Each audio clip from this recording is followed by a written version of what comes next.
Welcome friends, welcome मेरे YouTube channel Shiv consultancy के YouTube channel में आप सभी दर्शकों का हार्दिक स्वागत है। 2 हफ्ते पहले हमने एक वीडियो रिलीज किया था जिसमें बताया गया था कि टीडीएस हाउसिंग सोसाइटीज़ में कैसे एप्लीकेबल है, उसके रूल्स क्या है, उसके डिडक्शन के मेथड्स क्या है, उसके ड्यू डेट्स क्या है। वो सारी इन्फॉर्मेशन हमने टीडीएस के वीडियो में शेयर की थी। अगर ये वीडियो आपने नहीं देखा होगा तो उसकी लिंक आपको डिस्क्रिप्शन बॉक्स में मिल जाएगी, एक बार ज़रूर देखिएगा। आज हम बात कर रहे हैं जीएसटी के बारे में। जीएसटी हाउसिंग सोसाइटीज में कैसे एप्लीकेबल है, मेंबर को कभी पे करना पड़ता है, कौन से केसेस में जीएसटी लग सकता है, ये सारी इंफॉर्मेशन आपको यहाँ पे डिस्क्रिप्टिव में मिल जाएगी। तो इस वीडियो को अंत तक जरूर देखिएगा। तो चलो स्टार्ट करते हैं वीडियो को। सोसाइटी का अगर एनुअल एग्रीगेट टर्नओवर 20 लाख के अबाव है तो सोसाइटी को जीएसटी एप्लीकेबल हो जाता है।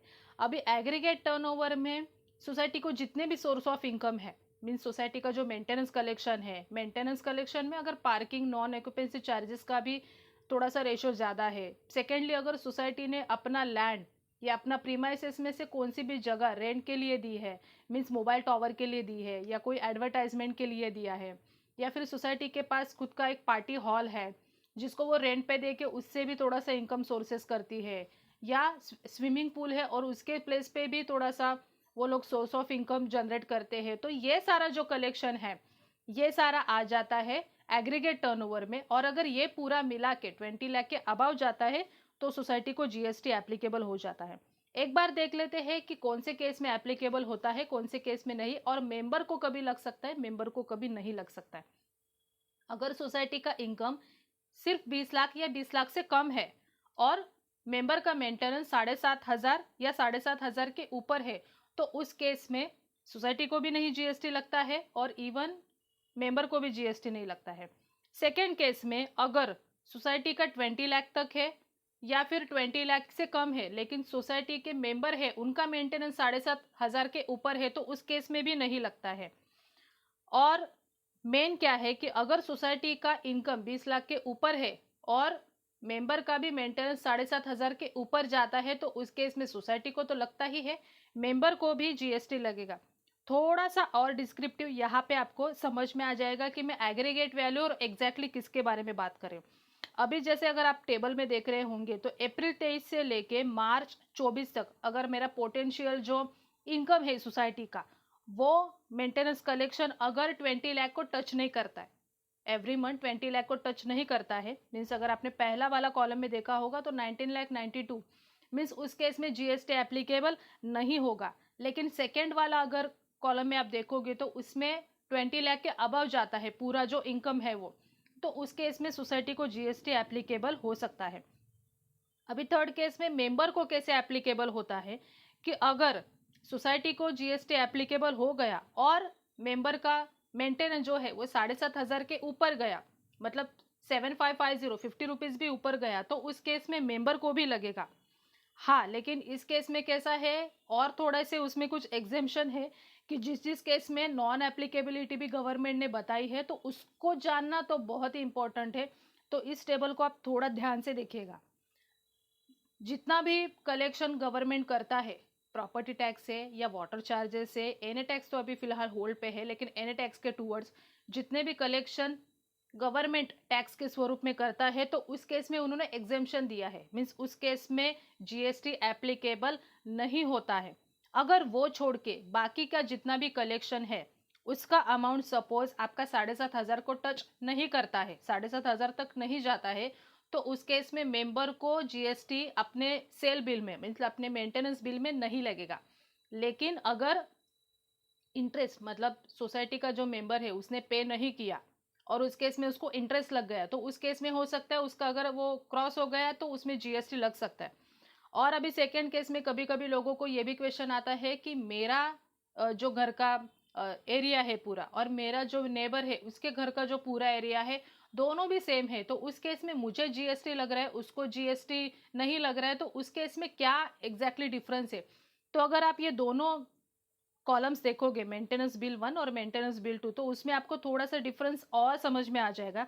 सपोज कोई जो मेंबर है उसका केस में अगर ₹50 का भी फर्क पड़ता है, मीन्स आपको जो एग्जेम्पशन है वो छोड़ के बाकी के चीज में अगर आप 7,500 क्रॉस कर देते हो तो उस केस में आपको मेंटेनेंस में ये जीएसटी ऐड होने का चांसेस ज़्यादा है, उसमें आपको एग्जेम्पशन नहीं मिलेगा। मेन किस में है कि रिपेयर फंड, सिंकिंग फंड या पार्किंग का collection, non occupancy charges, late payment, इसमें जीएसटी लगता ही है। तो ये सारा मिला के अगर आप 7,500 क्रॉस करते हो तो उस केस में मेंबर को भी जीएसटी लग जाता है और फिर सोसाइटी को भी वो बिल में लगा के देना पड़ता है। ये टेबल सबसे इम्पोर्टेंट है जानने के लिए कि कैसे होता है। अभी ये जान लिया कि मेंबर को कैसे लगेगा, सोसाइटी को कैसे एप्लीकेबल है, तो इसके आगे क्या करना चाहिए। इसके आगे सोसाइटी का स्टेप ये होगा कि उनको जीएसटी का रजिस्ट्रेशन करवाना पड़ेगा। जीएसटी का रजिस्ट्रेशन करवाने के बाद उनको खुद का एक नंबर मिलेगा।